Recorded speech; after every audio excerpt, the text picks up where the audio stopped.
നാം ദൈവസന്നിധിയിൽ എന്തെങ്കിലുമൊക്കെ ചെയ്യാന്നുള്ളതല്ല. ഓരോ ദിവസവും നാം ദൈവ ശബ്ദത്തിന് മുമ്പിൽ നാം ഉചിതമായി പ്രതികരിക്കുന്നവരായിരിക്കണം. ഹല്ലേലൂയ. കർത്താവിന്റെ ശബ്ദത്തിന് മുമ്പിൽ നാം ഉചിതമായി പ്രതികരിക്കുന്നവരായിരിക്കണം. ഹല്ലേലൂയ. ഒരു പൂർണ്ണ സമർപ്പണം ദൈവം നമ്മൾ ആഗ്രഹിക്കുക. ദൈവഹിതത്തിന്റെ മുമ്പിൽ പൂർണ്ണ സമർപ്പണം നമുക്ക് ആവശ്യമാണ്. ഹല്ലേലൂയ. ഇസ്രായേൽ മക്കളുടെ ചരിത്രമെല്ലാം നമുക്കൊരു ദൃഷ്ടാന്തമായി ദൈവം വെച്ചിരിക്കുന്നത് നമുക്കറിയാം. അവരെ ദൈവം മിസ്രയീമിൽ നിന്ന് പുറപ്പെടുവിക്കുമ്പോൾ മരുഭൂമിയിലൂടെ ദൈവം അവരെ നടത്തുന്നതിനിടയായിത്തീർന്നു. ആ മരുഭൂമിയിൽ അവർ പോലും അറിയാതെ ദൈവം നടത്തിയത് ദൈവത്തിന്റെ സാന്നിധ്യം പകൽ മേഘസ്തംഭമായിട്ടുണ്ടായിരുന്നു.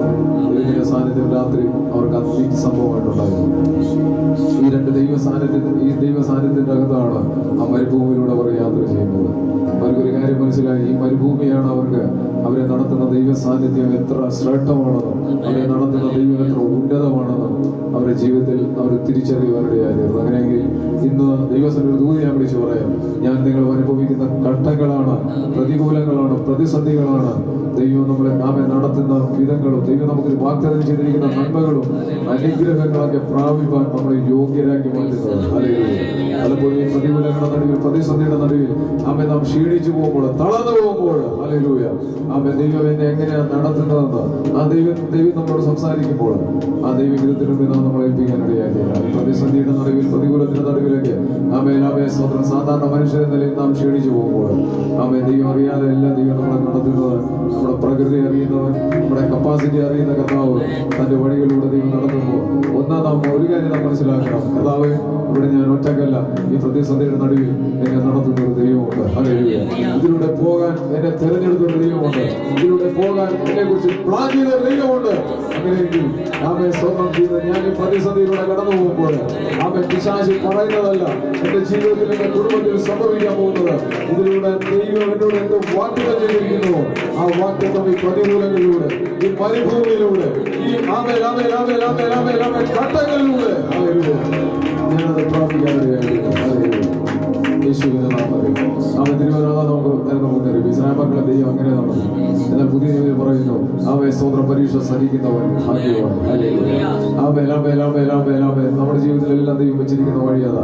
നമ്മൾ ഇന്ന് ആത്മതലത്തിലൂടെ യാത്ര ചെയ്യുന്നവർ ഇസ്രായേൽ മക്കൾ സ്തോത്രം ഈ ഭൂമിയിലൂടെ മരുഭൂമിയാണ് നടത്തി. നമ്മുടെ മരുഭൂമി ആത്മമണ്ഡലങ്ങളോ യേശുവിന്റെ നാമത്തിൽ നമ്മുടെ ആത്മാവിലാണ് നമ്മളെ നടത്തുന്ന ദൈവത്തിന്റെ പരിശുദ്ധാത്മാവോ സ്തോത്രം. അവർക്ക് ദൈവത്തിന്റെ സാന്നിധ്യം അഗ്നിസ്തംഭമായി, മേഘസ്തംഭമായി അവർ കൂടെ ഇരുന്നു. ഇന്നത് അങ്ങനെയല്ല.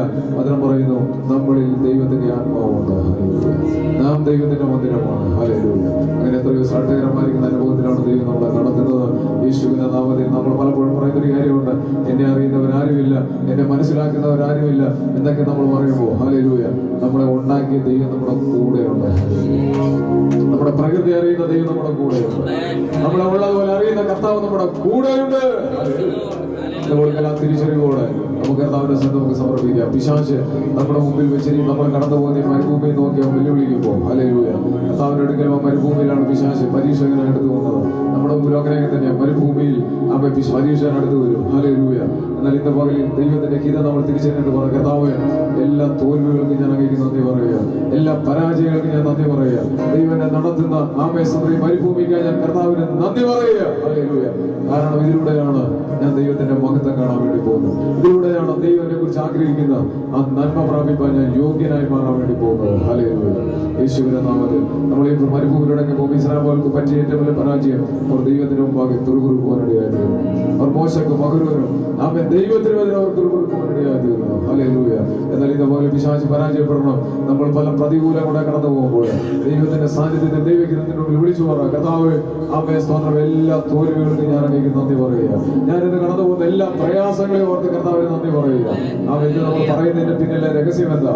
ഇതിന്റെ അകത്ത് ദൈവഹിതം നാം തിരിച്ചറിയുന്നു. ഇത് നമ്മുടെ തിന്മയ്ക്കല്ല, ഇത് നമ്മുടെ നന്മയ്ക്ക് വേണ്ടിയാണ്. ഒരിക്കൽ നമ്മുടെ തിന്മയ്ക്കല്ല, ഇത് നമ്മുടെ നന്മയ്ക്ക് വേണ്ടിയാണ്. ഹല്ലേലൂയ. യേശുവിന്റെ നാമത്തിൽ, യേശുവിന്റെ നാമത്തിൽ, യേശുവിന്റെ നാമത്തിൽ, യേശുവിന്റെ നാമത്തിൽ ഇതുപോലെ നമ്മൾ വിളിച്ച ദൈവം എത്രയോ അല്ലെ. അതുകൊണ്ടല്ലേ അപ്പോസ്തലനായ പൗലോസ് പറഞ്ഞ നമ്മൾ മറന്നു പോകുന്നൊരു സത്യം തന്നെ ഓർപ്പിച്ചുകൊണ്ടിരിക്കുക, സ്വന്തം പുത്രനെ ആദരിക്കാതെ നമുക്ക് വേണ്ടി ഏൽപ്പിച്ചു തന്നത് അവരോടുകൂടെ ഇതൊക്കെ നിങ്ങൾക്ക് നൽകാതിരിക്കുമ്പോൾ നമുക്ക് ദൈവം തന്ന ഏറ്റവും അതിമഹത്തായത് പ്രാപിക്കാൻ ഇതിലൂടെ നാം പോയേ പറ്റത്തുള്ളൂ. ഹല്ലേലൂയ. നാം ഇനിയും ഒരുപാട് കാര്യങ്ങൾ മനസ്സിലാക്കാനുണ്ട്. നമ്മുടെ ദൈവം ആരാണെന്ന് ഇനിയും നാം തിരിച്ചറിയാനുണ്ട്. അവന്റെ പദ്ധതിയുടെ മഹത്വം നാം തിരിച്ചറിയാനുണ്ട്. അതാണ് പൗലോസ് പ്രാർത്ഥിക്കുന്നത്. അവന്റെ വിളിയാനുള്ള ആശ ഇന്നതെന്ന് നിങ്ങൾ തിരിച്ചറിയണം. ഹല്ലേലൂയ. അപ്പോൾ നമ്മൾ സ്ഥാനപ്പെട്ടെന്ന് മാത്രമേ അറിയാൻ പാടുള്ളൂ. നമ്മൾ പോകുന്ന ചർച്ച ഏതാണെന്ന് നമുക്കറിയാൻ പാടുള്ളൂ. അവിടെ എത്ര പേരുണ്ടെന്ന് നമുക്കറിയാൻ പാടുള്ളൂ. ഹല്ലേലൂയ. എന്നാൽ ദൈവം നമ്മളെ വിളിച്ച വിളിയുടെ ആശ എന്തെന്ന് നമുക്ക് ഇപ്പോഴും പലർക്കും മനസ്സിലായിട്ടില്ല. ഹല്ലേലൂയ. ഇതൊക്കെ നാം തിരിച്ചറിയണമെന്ന് ദൈവം നമ്മളെ കുറിച്ച് ആഗ്രഹിക്കുന്നു. യേശുവിന്റെ നാമത്തിൽ. അങ്ങനെയെങ്കിൽ ദൈവം നമുക്ക് അനുവദിച്ചില്ല. ദൈവം അനുവദിക്കാൻ നമ്മുടെ തലയിൽ ഒരു മുടി പോലും പോയില്ലെന്ന് തിരുവചനം പറയുന്നു. അങ്ങനെയെങ്കിൽ കർത്താവേ, എല്ലാ തോൽവികൾക്കും ഞാൻ അങ്ങേക്ക് നന്ദി പറയുന്നു. എല്ലാ പരാജയങ്ങൾക്കും ഞാൻ നന്ദി പറയുന്നു. ഹല്ലേലൂയ. ഇതിലൂടെ ഞാൻ ഒരിക്കലും തകർന്നു പോകത്തില്ല. ഇതിലൂടെ ഞാൻ സ്തോത്രം നഷ്ടപ്പെട്ടു പോകുന്നില്ല. ഹല്ലേലൂയ. സ്തോത്രം ചെയ്യുന്നു. ഇതിലൂടെ ഞാൻ ദൈവം ആഗ്രഹിക്കുന്ന ഒരു തിളങ്ങുന്ന മുത്തായി ഞാൻ അത് രോഗമായിക്കൊള്ളട്ടെ, അത് കുടുംബ പ്രശ്നങ്ങളായിക്കൊള്ളട്ടെ, അത് തലമുറയായിക്കൊള്ളട്ടെ, അത് ജോലി മേഖലയായിക്കൊള്ളട്ടെ, എന്ത് തന്നെയാണെങ്കിലും ഹല്ലേലൂയ. ഇപ്പോൾ ദൈവത്തെ നമുക്ക് വിശ്വസിക്കാം. ഒരു കർത്താവിന്റെ ഒരു വാക്ക് മാത്രം മതി നമ്മുടെ സ്ഥിതിഗതികൾ മാറി മറിയുവാൻ. കർത്താവിന്റെ ഒരു വാക്ക് മാത്രം മതി നമ്മുടെ സ്ഥിതിഗതികൾ മാറി മറിയുവാൻ. ഹല്ലേലൂയ. ആ ദൈവ സാന്നിധ്യത്തിന് മുമ്പ്, ദൈവാലോചനയുടെ മുമ്പിൽ നമുക്ക് നമ്മളെ തന്നെ സമർപ്പിച്ച് ഒരു സമർപ്പണത്തോടെ, ദൈവികമായിരിക്കുന്ന പരിചാരത്തോടെ നമുക്ക് പാട്ട് ധ്യാനിച്ച് പാടി കർത്താവിന്റെ പദ്ധതിക്കായി നമ്മളെ തന്നെ ദൈവങ്ങളിലേക്ക് നമുക്ക് സമർപ്പിക്കാം. യേശുവിന്റെ നാമത്തിൽ.